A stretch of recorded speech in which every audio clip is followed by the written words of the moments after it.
Hi friends, మీకు ఈ video నచ్చినట్లయితే లైక్ చేయండి, సబ్స్క్రైబ్ చేయండి. ముత్యాలు అప్పలనాయుడుతో ఇలా చెబుతూ ఉంటుంది.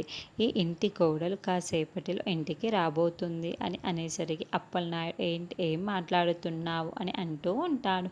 ఇంతలో శ్వేత తన అన్నయ్య హర్ష ఇద్దరు కూడా వస్తూ ఉంటారు.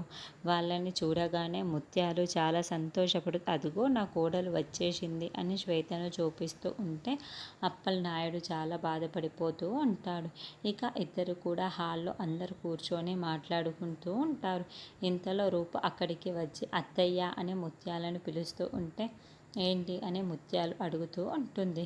మీరు రాజుకి ఇంకో పెళ్ళి చేయాలనుకుంటున్నారు అని తెలిసే వచ్చాను అని రూప అనేసరికి అవును, ఇదిగో తనే, ఈ శ్వేతే నాకు కాబోయే కోడలు అని ముత్యాలు చెబుతూ ఉంటుంది.